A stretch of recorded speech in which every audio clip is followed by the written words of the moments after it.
Let's talk about fear a little bit. The fact is that the more of our mind, again, conscious and unconscious, that is tied up in fear, the less of our mind can be devoted to the positive side of life, that which comes from faith. Faith in what? Faith that we will be adequate. Faith that life is as it should be. Faith that keeps us safe from all the craziness of our irrational fears, from which all of these mental and emotional conditions are just symptoms. Let me explain to you the progression. Typically, when you have a person living in fear, as a small child, they received messages that they believed. What kinds of messages? Well, you're unlovable. You're a failure. You're too stupid. You're too ugly. No matter what you do, you always screw up. You will never have a chance to be successful in life. You're not good enough. These messages come to us a number of different ways. Sometimes it's a parent. Sometimes it's our playmates. Sometimes it's the school. It can be any place that we believe. Yet on the other side, some children receive messages of, I love you. You are precious. You were wanted. We are so happy you're with us. These messages chase away fear. But sometimes, some people's lives are too dominated by the negative messages. And just like a piece of dirt in a clam, our personalities develop with this really bad piece of dirt in our psyche and build the unfortunate pearl of a distorted personality. A personality that requires that we invent lies about ourselves. We invent anxiety, unnecessary fears, when our anxieties don't pass. And remember, anxiety is a form of pain. It's worse than a toothache. You get a toothache, or you hit your shin someplace, well, you know you got a pain, but you also know when it's fixed, it's going to go away. But anxiety is a form of pain that is every place in us all at the same time, and we have no idea if it will go away. Worse yet, sometimes we lose hope that our anxieties will pass. This pain won't go away. It seems to be with us all the time and everywhere. Then, when hope is lost, we come into a state of depression, a hopeless state, a state in which we basically have no faith. And so we try to compensate. We live in our fears and we try to compensate. Attention deficit disorder is a perfect example. I call it aversion disorder. I was sure I'd never be good in math. It was reinforced many times. One of the typical symptoms of that is that all of our lives, whenever we run across something in mathematics, we're perfectly sure it's going to bring us pain, so we look the other way.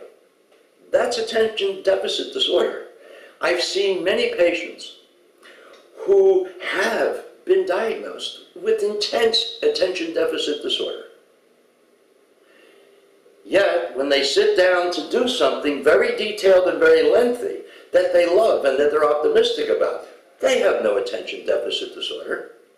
Even though there are fools in the mental health community that will tell them, oh, you have the gene for attention deficit disorder. Perhaps you inherited it from a father, a mother, wherever.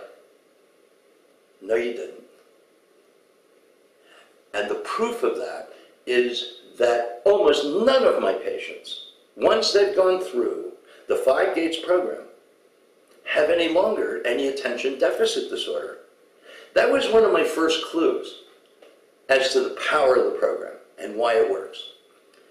Illnesses that people were experiencing that they were told were actually a part of who they are, and maybe in a sense that's correct, but it's not a part of who they're going to be if they take this program. They have attention deficit disorder until they finish their 5th gate, and we find a little piece of dirt that turned into this much bigger thing that was a child of fear, and once that fear is banished,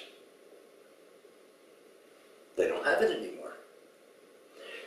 A little more difficult is obsessive compulsive disorder. Simply, again, another distraction. I will wash my hands 100 times a day so that all I have to think about is doing this one thing that somehow I got it in my mind, it was a good thing, and I don't have to think about other things. And while I'm busy doing this all the time, I don't have to think about my fears. That's exactly what OCD is. And again, people who finish the 5 gates program and get beyond their 5th gate, their OCD seems to just go away. Many of us are not merely habituated to the enjoyment of the various things to which we get addicted, but we become dependent. Again, a sort of way of self-medicating ourselves out of the things that eat us up. The children of our fears, our convictions of inadequacy that drive us. Actually, in a sense, they're all a form of ADD, driven by anxiety and often by the resulting depression, by the method we have described, and now ultimately manifesting themselves in addictions, obsessive compulsive disorder, attention deficit disorder, anxiety disorder, depression, and the list goes on and on. It's very long. Some of the really tough ones are PTSD, post-traumatic shock disorder. Here's where something awful that happened to us, distorted all of time and all of our sense of self, drove us into a state of fear so intense that every time anything reminds us of what originally triggered this fear, we immediately have a breakdown at some level. Post-traumatic shock disorder. This is also repairable through the 5 gates. It takes a little more time. It takes more work. It's easy to improve, but to actually liberate ourselves from this requires that we scrub and re-scrub the underlying trauma that triggered the whole thing, like a little piece of dirt in the pearl, because it has become a part of who we are. And to change who we are may require just the normal amount of work of a 5 gates program with a 4th and 5th gate, which we will go into. Sometimes it requires that we not only revisit, but virtually live inside of our 5 gates awakenings until finally our post-traumatic shock disorder has disabled the trigger, and then we don't have PTSD anymore.